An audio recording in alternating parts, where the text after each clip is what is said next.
So, welcome everybody to BIMA's Web3 Council Talks. I'm Tom, and this is Sarah as well joins me, and we head up the council for BIMA for Web3. And we're here today with Chris from Velvet Badger. Welcome, Chris. So, our first question to you is: can you introduce yourself, but also can you give us what is the art of the possible? Thank you, Tom. Wasn't expecting getting straight in there on the subline. So my name's Chris. I'm creative and strategy director of Velvet Badger. Also co-founder as well.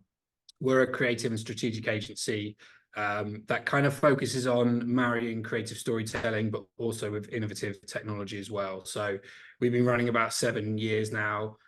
Myself and my business partner, Kerry, we used to work at a lot of the big agencies, and we had a lot of frustration about how they run, the politics, how the creative was always kind of pushed down on the margin side. And we wanted to set up our own agency where we built and focused on our direct relationship with clients, but also from the strategic and the kind of innovative side. A lot of the big agencies, it's very hard to get stuff approved in terms of if you want to R&D, because it's internal resource and cost. So I was very excited about how tech is moving forward, and in the last year that's even more relevant than ever. So we wanted to go out on our own and kind of work on our own relationships and projects that way. Amazing. Okay, so let's dive into it. Right? Sorry, I was going to mention about the art of the possible was something that we only recently changed that line in the last 2 years, because we found that a question that clients were coming to us was, well, what is possible? So we were defining that for them from the strategic and the creative storytelling narrative. So that's why we changed it to the art of the possible, because clients don't always know. So the old agency model is more, here's a brief and a project with a set objective. Can you deliver that for us? And we'd say yes. Whereas now it's, well, are you thinking about what is possible in the future and where this is going to go, from cost efficiencies to, new tech, so the campaigns can roll out in different ways. So I hope that explains it a little bit more. Nice, it does. Okay, so we're here today to talk through and debate the good, the bad, and the ugly when it comes to all kinds of topics that sit under Web3. So let's just talk about specifically blockchain. When did you start looking at it, Velvet Badger, and what was the signal that made you interested in it to take it past a hobby into actually this could be something for the agency?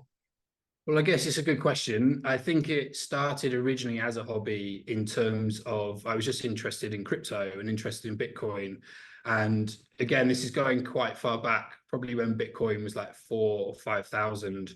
And I'd heard a lot about it, but to me, it was just cool and it was new, and I didn't actually have any more knowledge on it. But it was kind of building that understanding from, I guess, 2017, 2018.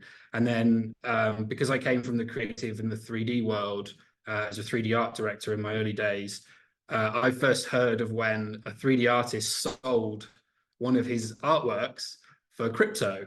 And he was like, can you believe it? Someone's bought one of my early paintings for crypto. And I was like, that's not even possible. What's this and how it's working, when Ethereum was kind of bubbling under. And that was kind of what piqued my interest. And then seeing a lot of people sell more and more, and it was bubbling up. And I know Beeple was one of the first ones who really made a splash when he sold his main artwork for 69 million, which I still think might be a record to this day. And it was around that time where I was like, okay, this is really serious now. This is really real.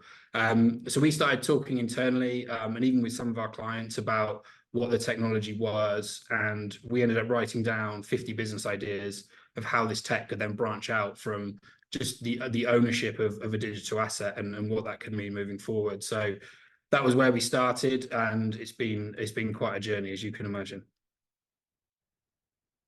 That's amazing. I think there's different people that look at this tech in different ways of like just replicating what everyone else is doing and trying to find like the shortcuts or the short wins, I suppose, to it. Versus what fundamentally is it actually changing? And you said there around ownership and digital assets.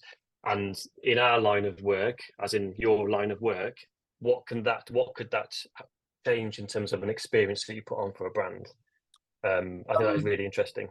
Yeah, I mean it's always difficult to digest something so large. So I think the misconception most people have is Web3 is a single thing, when really there's so many aspects and variances to it that we believe will affect every industry in the future. So when we look at our strategy, it's really about what's that brand's problem, what's that client's kind of objective, and can this technology help and fix that now? Because the answer isn't always yes. It's kind of it will in the future, but there's no infrastructure there. So you don't want to go all in at the moment in that kind of regard. But I mean, if you were to narrow it down to say like a retail or a luxury brand, the thing that we kind of talk about a lot is the ownership of the data and the connection between the consumer and the brand. So the great example is if you went into a Nike store tomorrow and spent 300 quid on 5 different trainers, or 3 different trainers probably now, you would walk out that store and Nike don't know anything about you. They don't know who you are. They don't know what you've purchased, and that connection between what you've purchased before and what you've purchased from other brands. So one of the things that is really a kind of hot topic at Web3 at the moment is digitizing physical products, just so there's a record on the blockchain of that purchase and that ownership. So what that could mean in the future, if every product they have is digitized, is when you walk into the store the next time and you scan your phone or you put your wallet over, they can see what you've bought, and they instantly know who you are and what you're interested in. And then they might be able to offer you personalized experiences, discounts, kind of membership to make you go and want to buy the next trainer. And that's a very short version of a bigger strategy, but hopefully you can start to understand the potential of what a brand could do with that. And I obviously know the answer to this, but your own experience of some of the projects that you've done, Chris, in that space for different brands, are there any that you are able to share with us, just in terms of what Velvet Badger has done in kind of bridging some of that world and helping brands understand that kind of relationship and what's possible directly? Yeah, I think probably one of the most full round campaigns that we did was actually for an Indian cricket legend called Sonu Gavaskar, and he kind of came to us with the original challenge that he wanted to connect with the younger audience, and that's what we see luxury brands saying. That's what we see sports clubs saying. It's such a hot topic at the moment because Web3 tech, I think, is heavily weighted within Gen Z at the moment, and then Gen Alpha, which I think is the new one, which is 13, 14-year-olds now.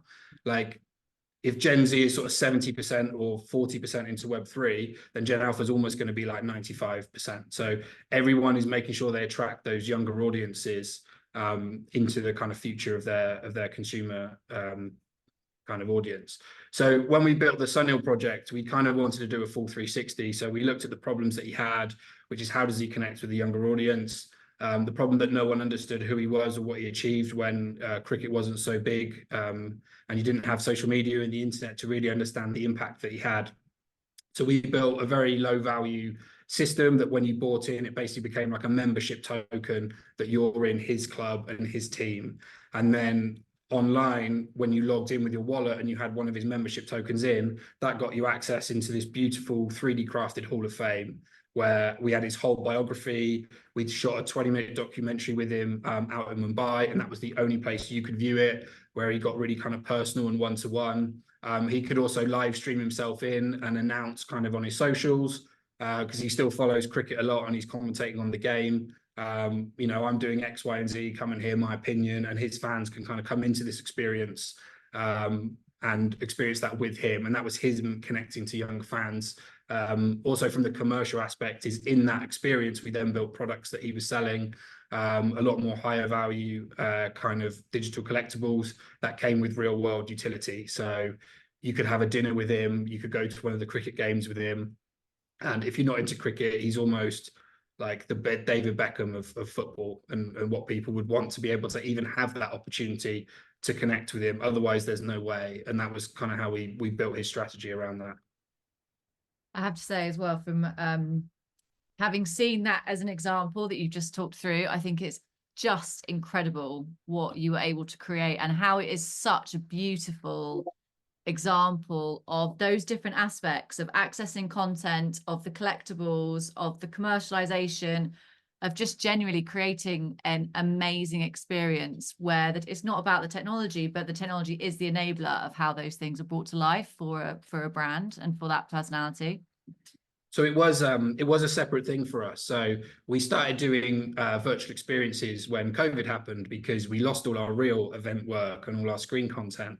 So we carried on doing we do a lot of work for luxury brands. So we still were doing all of their kind of animation and their CGI and their content. And then we started doing virtual events and experiences for kind of corporate brands. And it was actually the Web3 that tied the two together, because we never really had a link before.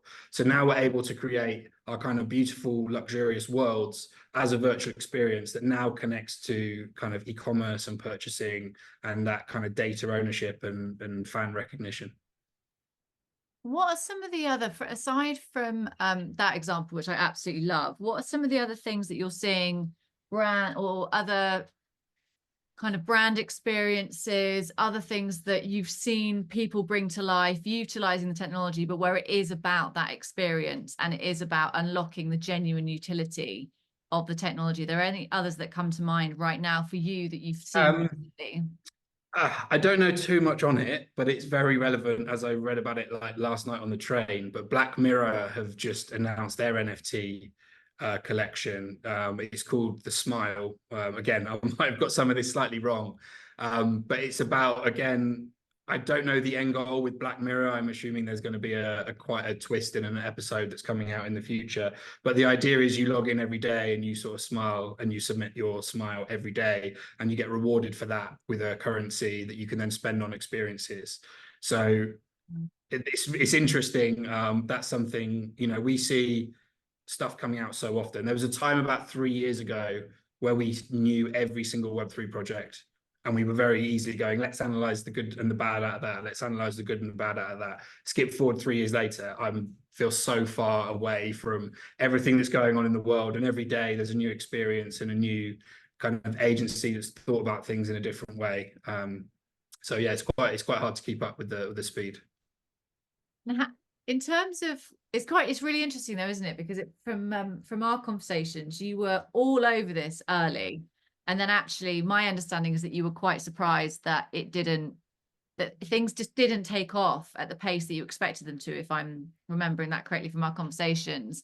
And so almost your agency, you've clearly done amazing work, but not had the requirement to keep up as much as possible because of how slow things have been to really move into that utility, for brands to be asking not only the questions about it, but I guess the right kind of questions about it, which are, you know, where are the problems to be solved and how do we think about using this in innovative ways? Is that a fair summary of kind of the last couple of years and how brands definitely. I guess it really comes down to like where we feel the space is right now, because when we first started, I think in 2020 was like official. We thought, oh my God, in 2 years, the world's going to run off this technology. Like, we've got to be there now. And again, all the businesses we wrote down of how the technology could be used, and obviously we're not a massive agency, so we could only focus on a few elements. But we expected all of those to be done by someone else. And the way the space kind of transpired was in a way that no one really expected. It became very much about almost gambling. So obviously the fluctuation with crypto going up and down, that's what most people associate Web3 with. And because it boomed and everyone got into Web3 because loads of people made loads of money at the very early stage because crypto boomed. So then everyone thought Web3 was about making money, like a quick buck. So then everybody plowed in globally and created all these projects that were aimed at creating a quick buck. And they've all flattened down because they have no long-term plan, they have no long-term strategy.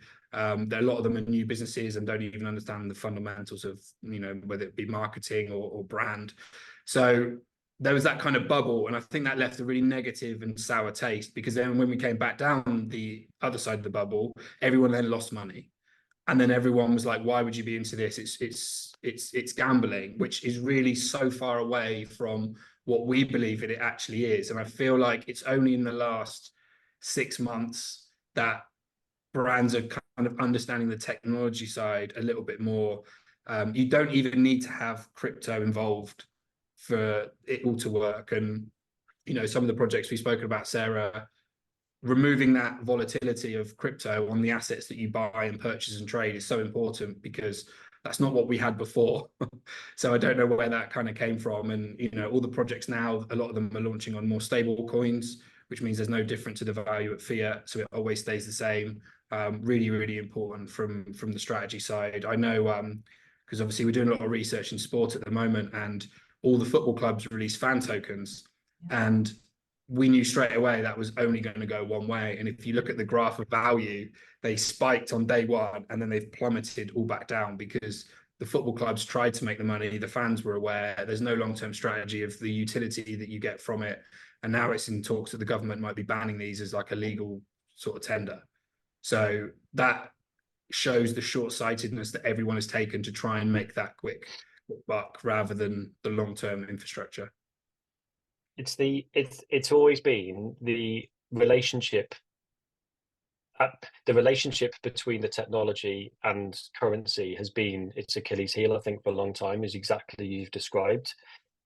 And it's only now when, you know, we're getting to a point, and I completely agree with you, I hear this a lot around now, finally, the detachment away from using it to create revenue. Yes, there are still opportunities to do that, but more using it for utility, not just utility to be able to unlock stuff, but genuinely around rewards or incentivization and so on, and fixing problems that old technology or current technology does, is where it's huge now.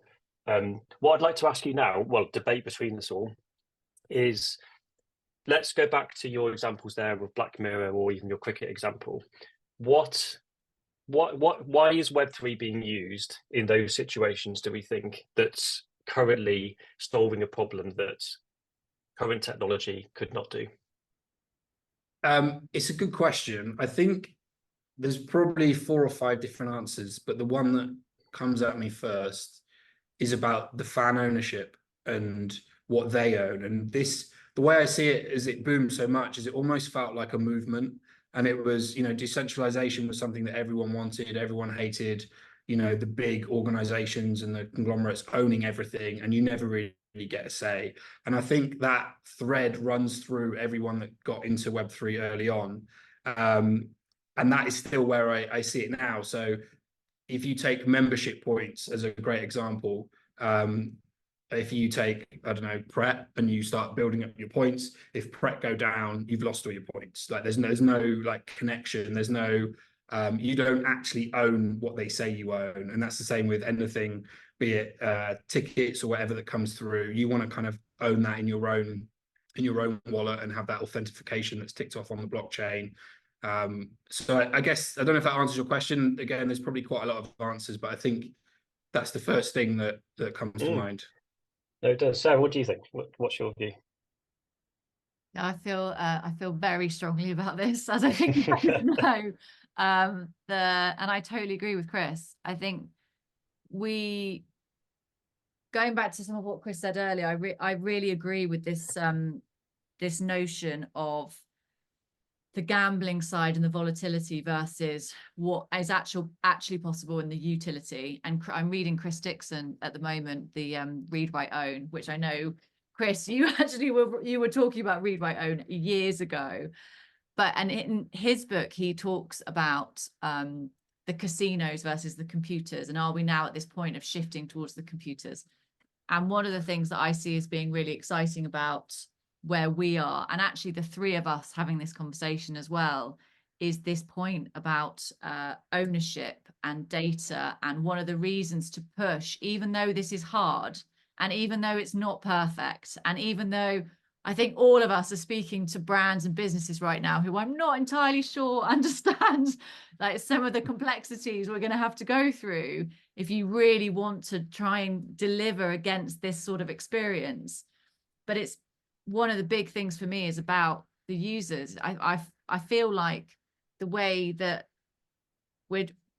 data works today, I totally agree with Chris. There is a better way when we get to own what we do. We're in charge of our experiences. We're in charge of what we've done, as opposed to not only us not being in charge of it and us not having autonomy over our own data and information, but actually being exploited for it, and having all these intermediaries that just kind of cream not only the majority, but like 98% of the money that sits in the middle between brands and users, like for what? Like, I think what a good way of kind of describing it, if anyone is listening and is not quite sure what we mean by owning your data, just going back to that example of like your Nike and your Nike shoes.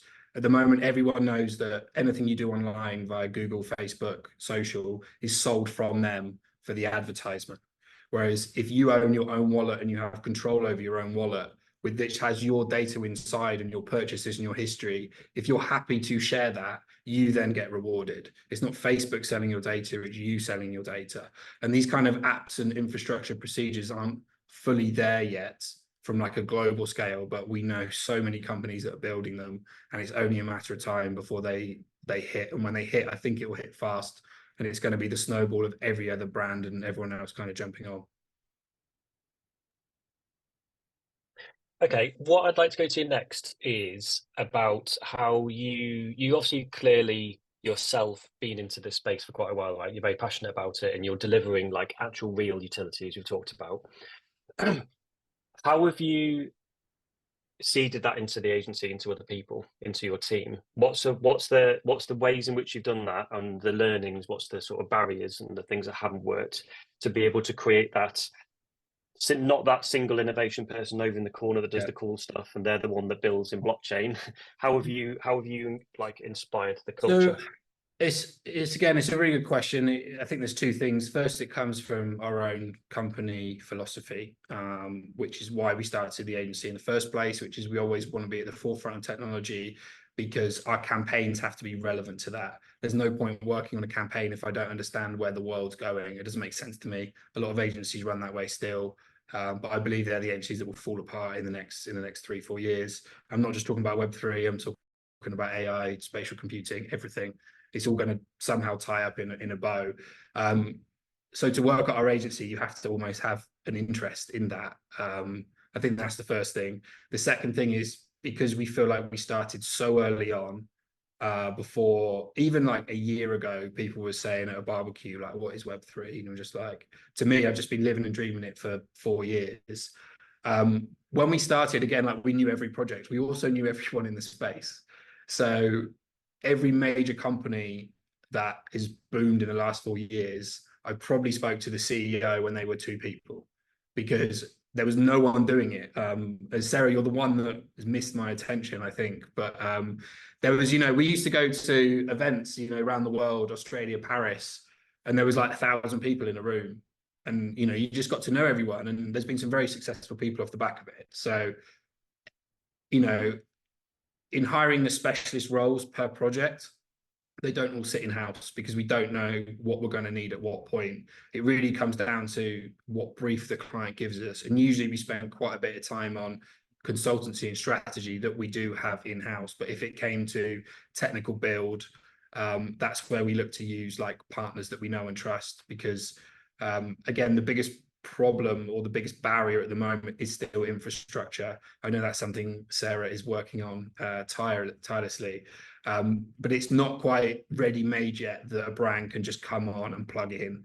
There's some major companies trying to get this infrastructure right, but I don't think, from my side, they don't have the strategic angle of the project to kind of get that right. And a good example of that is when everything peaked in Web3, everyone was coming to us, oh, we want a Web3 brand, we want a Web3 brand. And it was like, why do you want a Web3 brand? Surely you just want a brand that might use Web3. And that's the difference, that this year it's now like, this is our brand and this is how the technology can help us.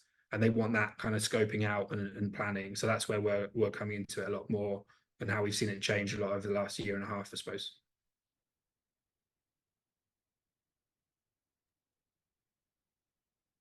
What would your assessment be at the moment of, and just from what you know, from your hunch of agencies around the UK, like how many agencies do you see in the UK doing great work in this space, or even having an appetite for it? Because I'll be really honest with you, when we first met and I was looking at people in the space, and Velvet Badger actually really stood out for me in terms of the work that you were doing, the ethos, how you were talking about it.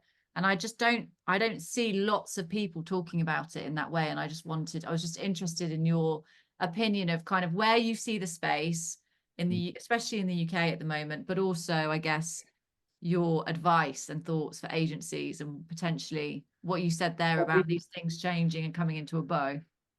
Yeah, so we've been to a lot of agencies to do workshops, like a lot of bigger agencies, and honestly, everyone's looking at you blank. It's very hard. Like, I think, as in you're the ones that are going to educate them. yes, which we don't do anymore, because we've kind of grown, and we don't realize we don't want to give all our kind of secrets away. I guess where we see us as being really unique, and I've not found another agency that kind of does the in-between, is most of the Web3 agencies all come at it from the technology side. So it's all tech focused. They say they do tech and content, but they actually do tech and outsource content. And I've seen it the other way around, which is the creative agencies that say they do Web3, but they go and outsource the tech. So I've not found hardly any agencies in the world that focus on the content and the storytelling side with the kind of innovation and the tech as well. So I think that's the main kind of unique perspective from our business. So what was the second question that you had to that, Sarah? Well, I think on that point as well, actually, that what's really interesting is, as you know, in order to break through some of the challenges we're facing, you have to, like, the user experience and the creative has to be at the heart of everything, right? And I think this is one of the big challenges, is it, again, we see this as a cycle repeating around tech and new tech and technology coming first as opposed to creative. But the way that I see, especially some of the hurdles that you have to go through, if the user experience and that creative strategy is in the heart of it, then you're going nowhere. I guess the next part was just your advice to, this is, we're recording this for BIMA. There's been lots of people watching this at varying different degrees of knowledge, understanding, appetite, maybe. But it'd just be really good to know your advice for them, like as someone who is running, leading your own agency. The best advice is 100% to try and give it a go. I get quite frustrated. Again, you've probably been to a load of Web3 conferences around the world. And after like 3 years, you start to see the same people saying the same thing that are considered the experts, and they've not once tried to run their own project. And I'm a big believer in learning from failure, and we have failed a lot over the last 3 years, mainly because it's new. And it's those learnings now that I think give us that kind of USP. And you can look from a distance as much as you want. You can read as many books as you want, but you won't get it until you dive in and try. And I think if you were running an agency that wants to be part of this space, try and fail and learn and grow from there. You know what? I think that's amazing advice, and I think it's the key thing I see from how you're running the business, running the agency, is historically technology is only done by the developers, right? That's like, oh, the developers have that role. They're the ones that can learn a framework and build in a certain stack. And then it's the creatives over in the other side of the room that come up with the idea. And I think now we're in this weird sort of merged role where it's so important. And you're right, most of the industry still has that divide between, well, Web3 is just for the developers. It's just for the developers to go and build apps and so on. Whereas actually, as a creative, as you've said, as a designer, as a strategist, as an innovation person, if you understand this technology, not to write code, but you understand how it works and what it can change, that can change your job in the way that you see the world, of how you come up with creative ideas and experiences and campaigns. I think that there's not many people like that agency wise, and that's where I see you. That's why you're doing well with it, I think, in terms of that approach to it. Yeah, it's also the most exciting thing about working on these projects, because I'm trying to, I know, so I can't remember anything before COVID. It seems like a bit of a weird blocker on my memory. But if you go back to how everything kind of used to work before, when we used to do digital projects, we would just use the tech that existed. it never evolved it because it was kind of being used for years, or like it was development, either software that's kind of in its rigid kind of development patterns. Whereas the exciting thing about this is, again, we're not a tech agency. We don't build and own the tech. We just work with multiple partners that we've met over the last 3 or 4 years, the best one for the project. And we've been developing their product for them on their behalf because it fits with our strategy of what we're building. It's exactly what we're even doing right now. And again, that's what's really nice, because we can build a strategy, but with no limitation. And we can think as big as we want to be. And then, you know, if it can't be done, the developers say, actually, no, you're thinking too far. We work with them to kind of find the middle solution. And I think that's a lot more fun as a strategist and creative than just working with the tech that kind of pre-exists. Nice. Cool. Okay, well, let's wrap up. Just got one other question for you. What do you feel is going to be happening, if you could look into your crystal ball? What's going to happen over the summer, let's say it? So short term, with the work that you do, any other big events or things that are coming up that people need to be aware of?